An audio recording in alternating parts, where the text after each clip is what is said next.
Bem-vindos a mais um Giro Sindical. O Giro Sindical é uma parceria entre o GES e o SINDIC-CT.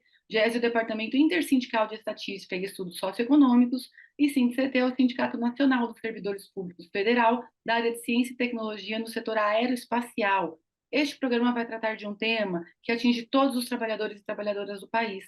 Nós vamos falar sobre a política de valorização do salário mínimo. Entre 2004 e 2019, vigiu no país uma política que reajustava os salários acima da inflação. Dessa forma, só para a gente ter uma ideia da importância da política de valorização, ao final de 2019, nós tínhamos um salário mínimo de R$ 998. Sem a política de valorização, esse mesmo salário seria de apenas R$ 425. O presidente Lula, desde a campanha, reafirmou o compromisso de fazer uma nova política. Para isso foi criado um grupo de trabalho. O grupo de trabalho fez uma reunião no dia 3 de abril e nessa primeira reunião já foi apresentada uma nova política por parte das centrais sindicais. Para a gente entender a política que foi apresentada, para a gente entender os impactos da ausência e da presença de uma política de valorização do salário mínimo, quem vai ajudar é o Fausto Augusto Júnior, ele que é o diretor técnico do DIEESE.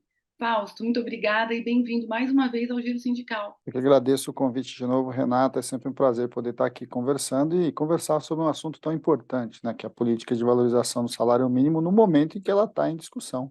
Fresquinho. A gente já falou aqui, Fausto, que o governo, a partir de 2019, nós não tínhamos mais uma política, ou seja, durante o governo Bolsonaro, não houve nenhuma nova contratação de regras e ficou apenas o reajuste pela inflação. Nesse mesmo período, assistimos no país uma piora dos indicadores sociais. Aumentou a desigualdade social, aumentou a insegurança alimentar. Eu queria perguntar para você se é possível estabelecer alguma relação entre a ausência de uma política que valorize esse piso mínimo nacional e a piora desses indicadores sociais. E se sim, quais são os mecanismos que transmitem uma coisa à outra? Como que dialogam esses indicadores com o salário mínimo? Então, Renata, quando a gente fala de salário mínimo, na verdade, a gente está falando de uma política que, de alguma forma, procura distribuir melhor a renda no Brasil. E essa distribuição melhor, ela passa necessariamente por políticas que atinjam as menores rendas, né? Ou seja, os trabalhadores que têm o menor rendimento. Então, quando a gente olha a história, inclusive, de quando você teve a negociação da política do salário mínimo, ela também teve acoplada a criação do Bolsa Família, né? A reorganização do Bolsa Escola, a reorganização do Vale Gás no Bolsa Família, mas a criação de uma política muito clara de combate à pobreza e combate à extrema pobreza. E o salário mínimo, de alguma forma, dialoga com esta política e dialoga com tantas outras, né? Dialoga com o PAA, com o Plano de Alimentação, dialoga com o Plano Nacional de Alimentação Escolar, dialoga com a expansão de recursos da educação, com outro olhar para a saúde, enfim. Quando a gente está falando do salário mínimo, de alguma forma, nós estamos falando de uma política que busca reduzir a desigualdade social, ampliar a renda dos mais pobres e também, de alguma forma, você democratizar o nosso desenvolvimento. Por quê? Porque também a discussão do salário mínimo atinge diretamente as economias mais pobres, sejam das periferias das grandes cidades, sejam do interior profundo do nosso país. Paulo, falando em políticas sociais de maneira abrangente, em 2017 nós tivemos a reforma trabalhista do governo Temer, e nós tivemos por parte do presidente e por parte daqueles que apoiaram a proposta, uma ideia em que o Brasil deveria fazer escolhas. E as escolhas deveriam ser entre ter empregos ou ter renda e ter direitos. As três coisas, emprego, renda e direitos, não caberiam. O brasileiro não teria direito a isso, não somos merecedores de tudo isso por parte de seus formuladores. Nesse sentido, a gente pode ter uma discussão nesse momento, como a gente já teve no passado, com relação ao aumento desse piso nacional e uma política que reverbere no crescimento do desemprego. Enquanto vigiu entre 2004 e 2019, foi possível assistir isso? Foi isso que aconteceu no país? Na Diga. verdade, foi o contrário, né, Renata? O que a gente assistiu foi o contrário. A valorização do salário mínimo, ela cumpriu um papel bastante importante, porque ela foi uma das bases de um projeto de desenvolvimento que colocou recursos na mão dos mais pobres e que levou recursos, levou dinheiro, né, ou seja, fez a economia gerar, nas diversas economias. É claro que não foi só isso que puxou o crescimento econômico ali desse período que vai ali entre 2004 e 2013, principalmente, que foi o auge aí do nosso crescimento econômico, mas ele foi bastante significativo nisso. Primeiro porque tem uma conta que é muito simples, né? Quando você tem mais dinheiro circulando na mão do trabalhador, tem dinheiro circulando na mão das pessoas, as pessoas estão comprando. Pessoas que ganham um salário mínimo, na Uhum. verdade, compram coisas muito básicas. Nós estamos falando de alimentos, nós estamos falando de vestiário, né? O vestuário muito básico também.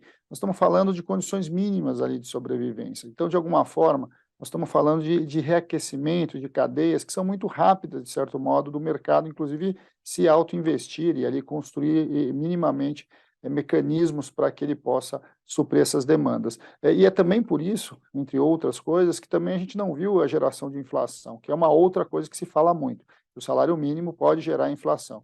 Na verdade, se a gente pegar os dados históricos de toda a própria política prova a si mesmo, né? Ou seja, não teve geração de inflação, você não teve queda de desemprego, ao contrário, não teve aumento de desemprego, ao contrário, você teve uma queda, né? Nós estivemos muito próximo ao pleno emprego ao longo desse período, nós tivemos um crescimento robusto, bastante significativo em todo esse período, e nós tivemos uma melhoria de vida média das pessoas. Mas um dos dados que a gente levou agora para esse debate sobre o salário mínimo é que, desde 1940, quando o salário mínimo foi criado, até o dia de hoje, nós crescemos o nosso PIB per capita em 6 vezes, né? E a política de valorização do salário, e o salário mínimo hoje, ele vale metade do que valia em 1940.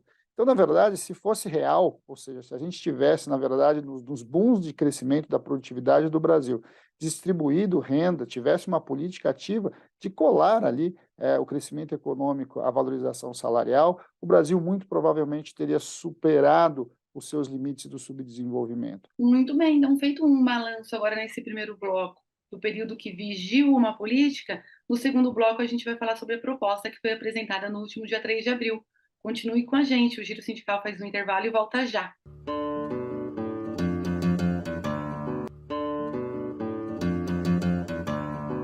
O Giro Sindical está de volta e este programa recebe Fausto Augusto Júnior, ele que é o diretor técnico do DIEESE, e a gente vai falar sobre um tema que é tão fundante também do próprio DIEESE, que é o salário mínimo e agora uma política de valorização. Fausto, agora o que todo mundo quer saber, né? No dia 3 do 4, na reunião do grupo de trabalho que tem como missão apresentar uma proposta de valorização do salário mínimo, as centrais levaram um conjunto de itens, uma avaliação, e é isso agora o que a gente quer saber.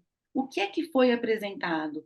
Em que sentido, em que momentos, em que itens essa proposta difere da política que a gente tinha anteriormente e que novidades ela traz? Bem, Renata, primeiro a proposta foi discutida longamente entre o conjunto das centrais até poder se chegar a partir de uma avaliação, inclusive, do que foi a política e dos limites daquela política que foi implementada e que se extinguiu ali ao longo do final ali de 1919, de 2019.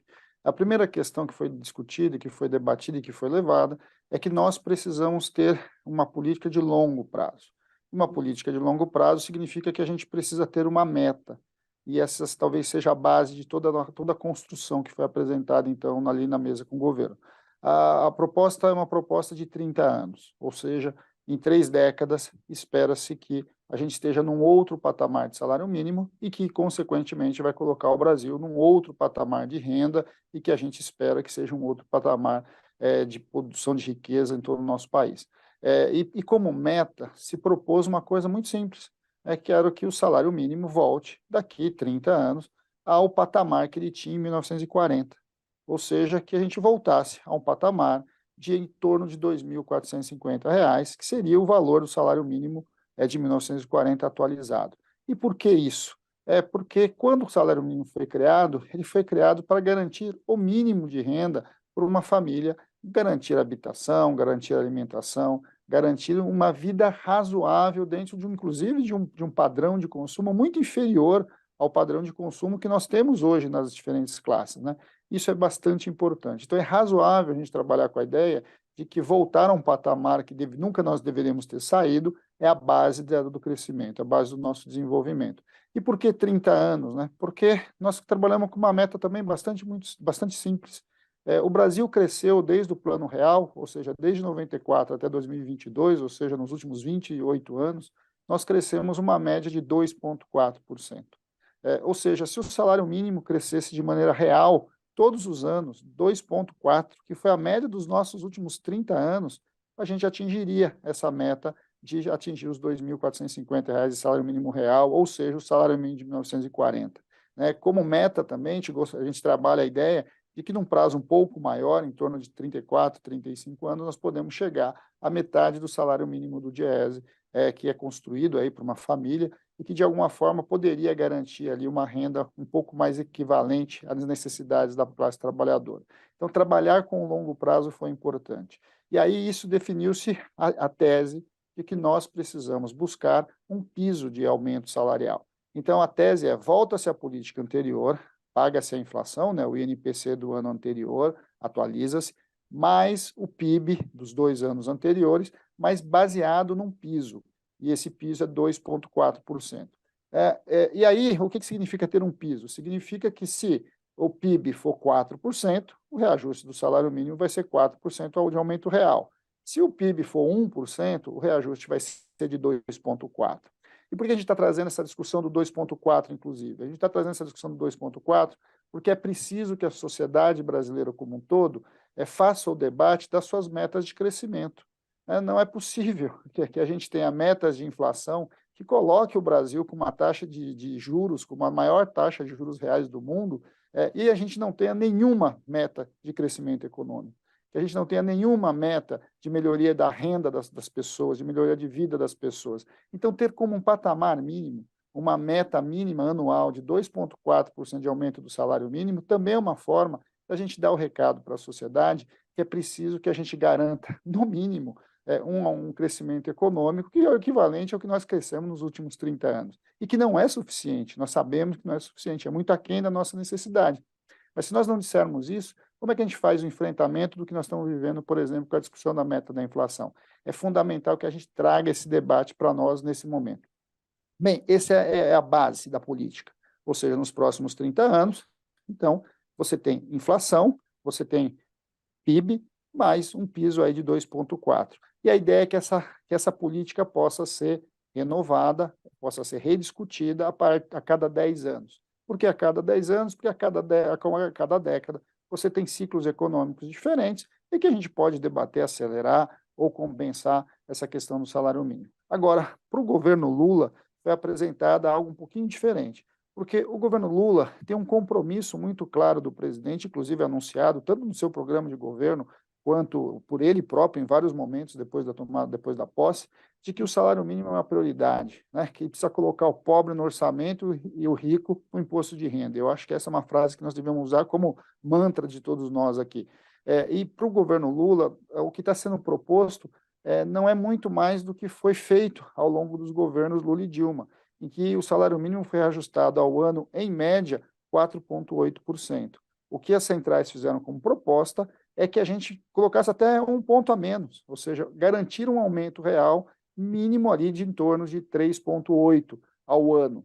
E isso significa o quê? Pegando as projeções de crescimento econômico, significa que você teria inflação, mais 2,4%, que a gente trabalha com esse número, ele tem que ser um número forte, e mais o PIB que for conquistado pela economia brasileira ao longo dos próximos 3 anos. Isso significaria o quê? Significaria que a gente teria, por exemplo, já no próximo ano, em 2024, a inflação, que seria alguma coisa perto de 5,5, 5,6, está sendo prevista, mais um PIB de 2022 de 2,9, mais 2,4%, e que isso daria em torno de 11, 11,5% de reajuste para o salário mínimo já em 2024. Em 2025, de novo, a inflação, mais o PIB, aí sim de 2023, e mais 2,4%. E isso ao longo até 2026. Nas nossas contas, nós devemos chegar ali entre 3,8% e 4,5%, o reajuste real aí do salário mínimo no governo Lula, que é muito parecido, muito próximo do que foi nos governos do PT. Fausto, duas perguntinhas pontuais. Você explicou a regra, mas quando a gente vai fazer um debate, colocar para muitas pessoas, costuma aparecer a pergunta: e se a gente tiver uma situação na economia mundial, por exemplo, como da pandemia, em que o PIB decresceu? E não foi só no país, foi no mundo inteiro. como fica a regra? Esse piso de 2,4% fica garantido e aí vai a inflação mais o PIB não, mas a regra de 2,4%? Essa é uma dúvida. E a outra dúvida é essa política dá conta também de recuperar aquilo que a gente não conseguiu fazer durante a ausência dela, durante o governo Jair Bolsonaro? Então, acho que são 2 perguntas importantes. Primeiro que a ideia de você ter um reajuste com um piso de 2,4 é garantir exatamente isso, porque esse foi um dos problemas da política passada. No momento em que o PIB caiu, né, o PIB ficou inclusive negativo, você teve uma paralisação da política de valorização do salário mínimo, quando na verdade a gente precisava do contrário, a gente precisava de uma política anticíclica que colocasse mais recursos na economia, para que esses mais recursos na economia pudessem impulsionar a economia. Então, a tese de garantir um piso tem a ver com isso. Então, sim, se você tiver um PIB negativo, você mantém o piso de 2,4 de aumento real do salário mínimo. A outra questão é, sim, 2,4 recupera as perdas do governo Bolsonaro. Tem muito para avançar, mas a gente tem que começar. Então, a gente tendo explicado nesse bloco qual é a proposta que as centrais levaram para o grupo de trabalho, vamos também conversar um pouquinho mais agora no terceiro bloco sobre os impactos dela. Então, continue com a gente, o Giro Sindical faz o intervalinho e volta já.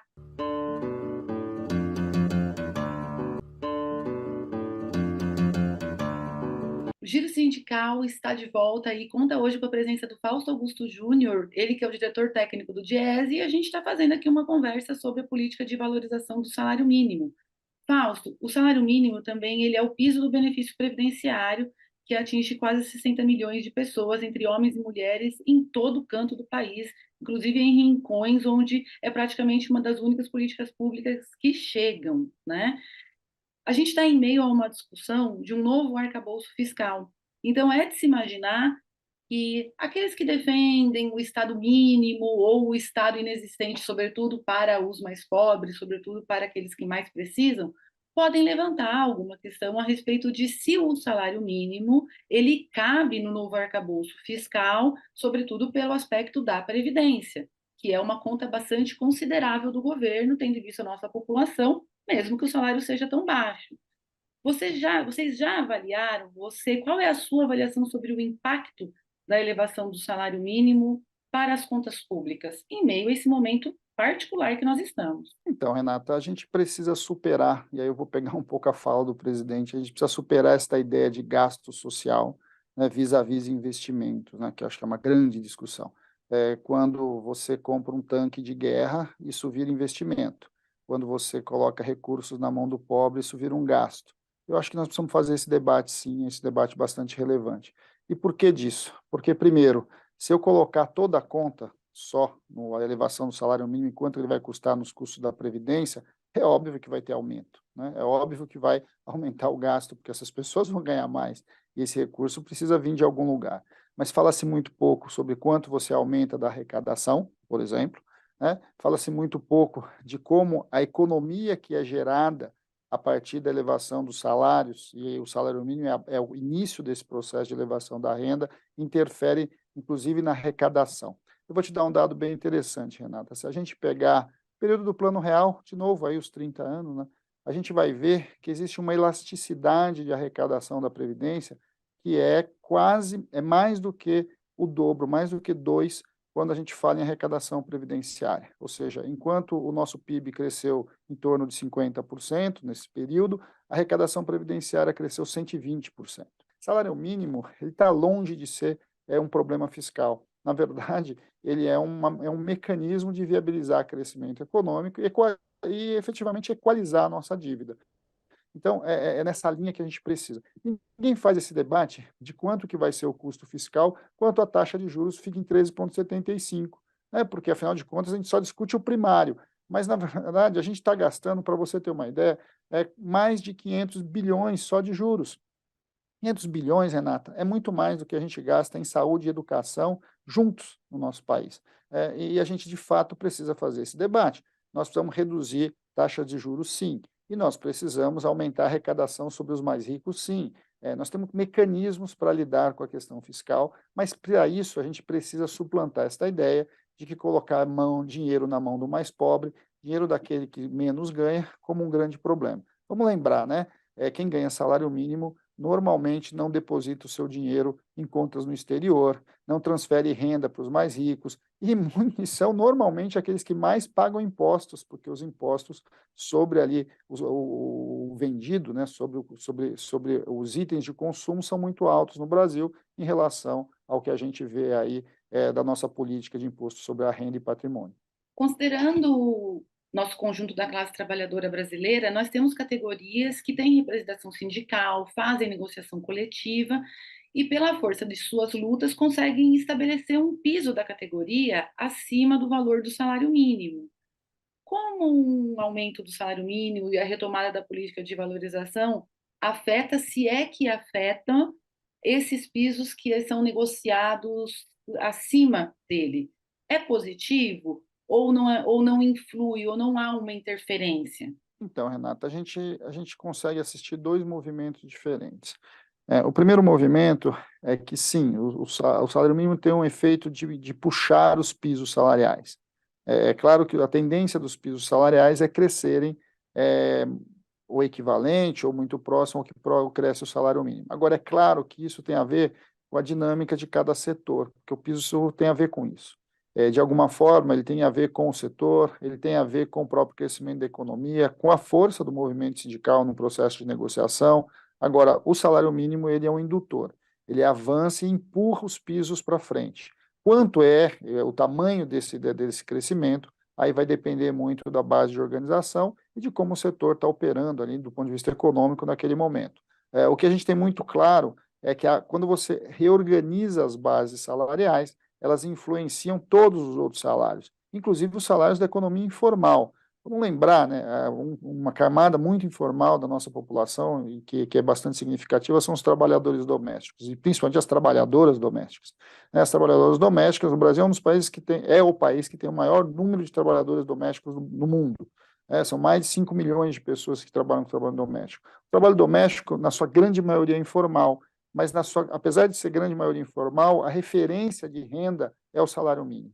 Então, subir o salário mínimo significa também uma política que vai atingir diretamente as mulheres, empregadas domésticas, chefes de família, e também funciona nesse momento para a gente reduzir um dos grandes problemas no Brasil, que é o problema da mulher, da diferença salarial da mulher e principalmente da mulher negra no nosso país. Muito bem. Então, vamos olhar agora um pouquinho para frente. Quais são os próximos passos? Quais são os próximos passos? Tivemos a primeira reunião do GT, que tem a tarefa de elaborar uma nova política. Essa política que as centrais apresentaram não é a política que pode não vir a ser a política, é a política que as centrais levou para o grupo.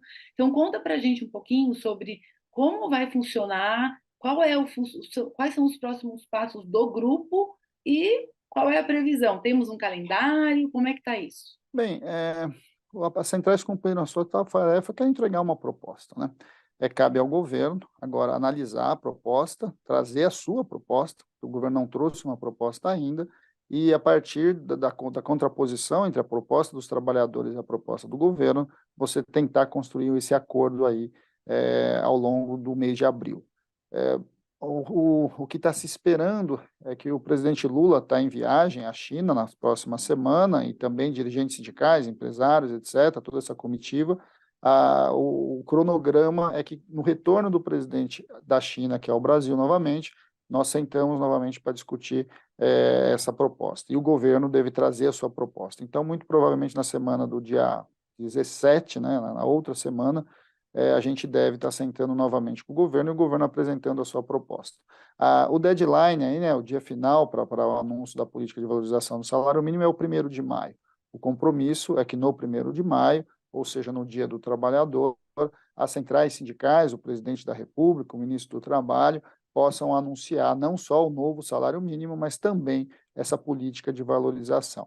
É um processo negocial, né, Renata? E é um processo que a gente tem a tarefa, inclusive o programa, de difundir, de divulgar e de fazer um embate na imprensa, um embate na sociedade, porque sem uma mobilização muito clara da sociedade em defesa do aumento do salário mínimo, a gente sabe que as pressões acontecem. O mercado financeiro já está pressionando, os empresários vão pressionar, ou seja, a gente vai ver vários analistas econômicos falando aí nos grandes jornalões sobre a questão do salário mínimo, muito provavelmente fazendo as críticas que a gente começou a falar e tentar rebater já no começo do programa.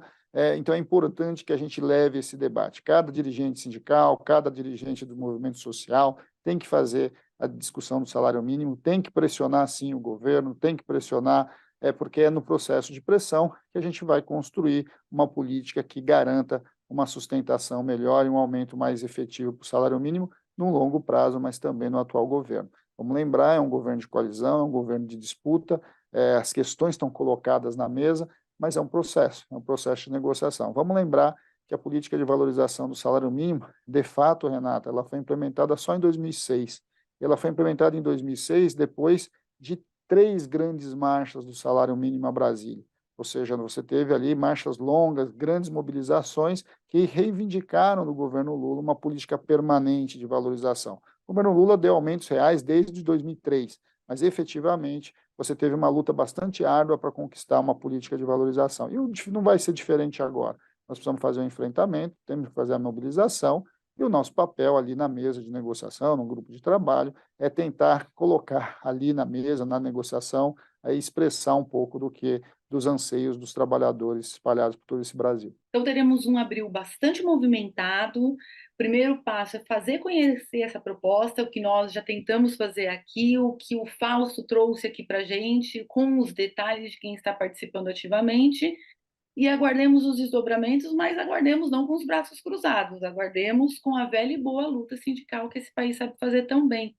Fausto, obrigada pela sua contribuição aqui, fundamental, o próprio trabalho do DIEESE no apoio às centrais sindicais para a elaboração, para a discussão da política do salário mínimo, também é algo que a gente não pode deixar de falar, de mencionar aqui, e você tem sido a pessoa que, enfim, tem feito aí essa contribuição diretamente. Então, muito obrigada por estar aqui conosco hoje. Eu que agradeço, Renata, e a possibilidade de a gente estar conversando aqui com uma grande quantidade de dirigentes que assistem o programa, mas também aí a população em geral, e quiçá a gente possa aí logo, logo, né, em maio, voltar para, de fato, explicar o que vai ser essa nova política aí já conquistada pela classe trabalhadora. Obrigada, seguimos.